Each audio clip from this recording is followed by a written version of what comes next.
Hello दोस्तों। कहानी की इस नई कहानी में आप सभी का स्वागत है। आज की इस कहानी का नाम है अनपढ़ बहू और वकील सास। यह सास बहू की कहानी है। अगर आपको हिंदी स्टोरी, फैमिली स्टोरी या सास बहू स्टोरी पढ़ने का शौक़ है तो इस कहानी को पूरा ज़रूर पढ़ें। यह एक मोरल स्टोरी है। तो चलिए हम आपको कहानी की तरफ ले चलते हैं। प्रेम सुख देखो माधुरी, वकील तुम कोर्ट के अंदर हो, यहाँ घर पर नहीं। माधुरी और आप भी जज कोर्ट के अंदर हैं, यहाँ घर पर नहीं। इस घर में मैं ही वकील हूँ और मैं ही जज। प्रेम सुख तुमसे बात करना ही बेकार है। इतने में उन दोनों का बेटा वरुण वहाँ पर आ जाता है और उन दोनों को लड़ाई करता देख चुपचाप सोफे पर बैठ जाता है। अचानक सारे लोग शांत हो जाते हैं और एक दूसरे का मुंह देखने लगते हैं।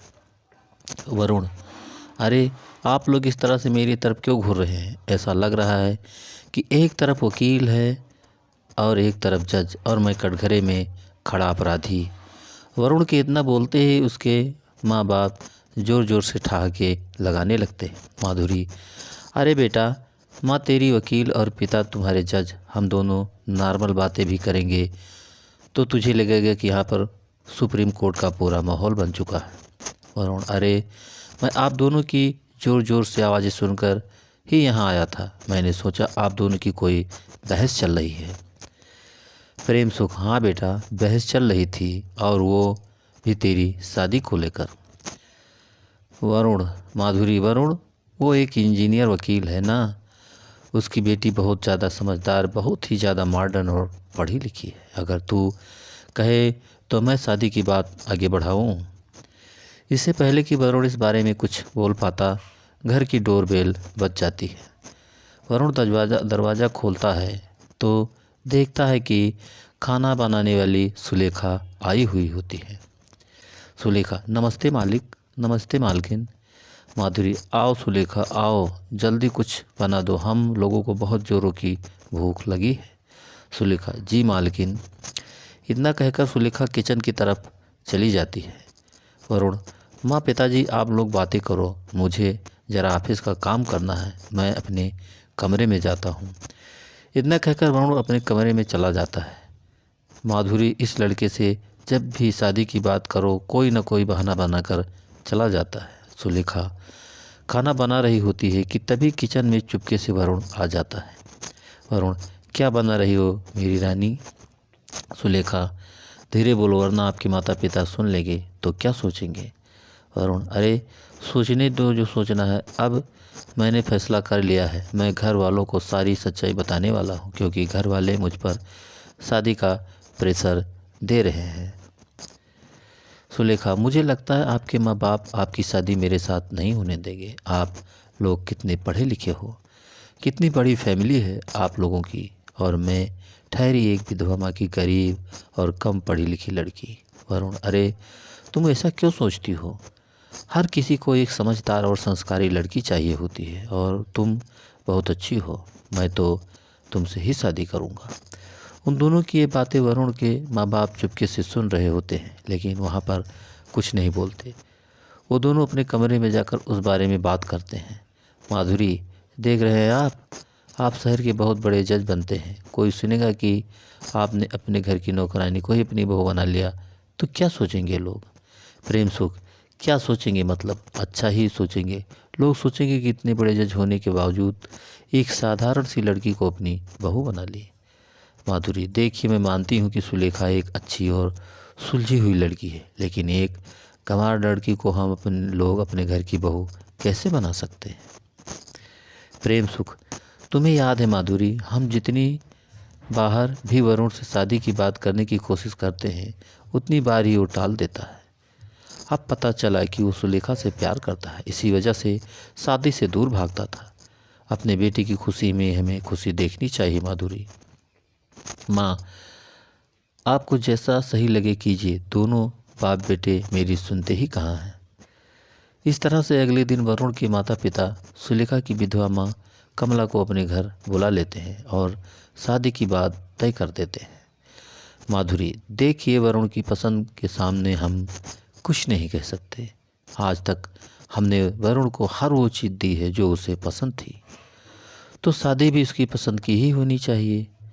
लेकिन सुलेखा, आज के बाद तुम इस घर में खाना नहीं बनाओगी, क्योंकि तुम अब इस घर की मालकिन बनने वाली हो। अब यहाँ काम करने के लिए कोई दूसरी आएगी। इस तरह से वरुण की शादी उसके घर की ही नौकरानी सुलेखा के साथ हो जाती।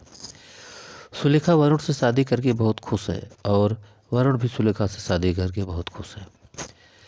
वरुण, देखा सुलेखा, मैंने कहा था ना कि मेरे माता पिता बहुत अच्छे हैं, वे शादी के लिए मान जाएंगे। सुलेखा, मैं भी कितनी खुश नसीब हूँ जो मुझे आप जैसे पति मिला और इतना बड़ा परिवार भी। सुलेखा के साथ चुपके चुपके उन लोगों की बातें सुन रही होती हैं। माधुरी, हाँ हाँ, तू तो खुश नसीब होगी ही बहू, एक अनपढ़ बहू होने के बावजूद इतना अमीर और बड़ा परिवार मिल गया। लेकिन अब मुझे सोसाइटी वालों की नज़रों से खुद को बचाते हुए निकलना पड़ेगा, वरना लोग मुझे नौकरानी की सास कहकर चिढ़ाएंगे। माधुरी अपने पति के साथ कार में बैठकर कोर्ट चली जाती है। इधर सुलेखा अपने कमरे में साड़ी पहन रही होती है, तभी पीछे से वरुण आ जाता है। वरुण, सुलेखा तुम ना सलवार सूट पहना करो, सलवार सूट में तुम बहुत प्यारी लगती हो। सुलेखा गाना गाते हैं, जो तुमको हो पसंद वही बात कहेंगे, जो तुमको हो पसंद वही कपड़े पहनेंगे। सुलेखा सलवार सूट पहन लेती है। शाम को जब उसके माँ बाप वापस आते हैं तब माधुरी गुस्सा करने लगती है। माधुरी, सुलेखा ये क्या पहन रखा है तुमने? तुम इतनी भी गंवार नहीं हो कि तुम्हें ये ना पता हो कि शादी के बाद कुछ दिन सिर्फ लड़ी साड़ी पहनी जाती है, न कि सलवार सूट। शादी के 2 दिन भी नहीं हुए और तुम सलवार सूट पहनाई। सुलेखा, मुझे माफ़ कर दीजिए माँ जी, मैं अभी जाकर बदल लेती हूँ। माधुरी, अगर गलती करने पर मैं हर किसी को माफ़ करने लगूँ तो न जाने कितने मुजरिम, न जाने कितने कातिल आज़ाद घूमने लगेंगे। प्रेम सुख, छोटी सी बात को इतना बड़ा क्यों बना रही हो? माधुरी, कोई बात छोटी या बड़ी नहीं होती, हर बात छोटी होती है और हर बात बड़ी भी होती है। हम जिस सोसाइटी में रहते हैं उस सोसाइटी में शादी के तुरंत बाद साड़ी नहीं पहनी जाती। सुलेखा साड़ी पहन लेती है। वरुण सुलेखा से माफ़ी मांगता है क्योंकि उसकी वजह से उसे ये सब सुनना पड़ा। वरुण, माफ़ करना सुलेखा, मेरी वजह से तुम्हें ये सब सुनना पड़ा। तुमने माँ को बताया क्यों नहीं कि मेरे कहने पर तुमने ड्रेस बदली थी? सुलेखा, अरे छोड़िए ना उन बातों को, तो मैं कब की भूल चुकी हूँ। अगले दिन जब माधुरी कोर्ट जा रही होती है तभी सुलेखा अपने साथ ससुर के लिए टिफ़िन पैक करने लाती है और उन्हें दे देती है। सुलेखा, तुम गवार लोग कोई भी काम टाइम पर नहीं कर सकते क्यों? पूरे 10 मिनट लेट हो गए हम लोग। सुलेखा, सॉरी माँ जी, गलती हो गई।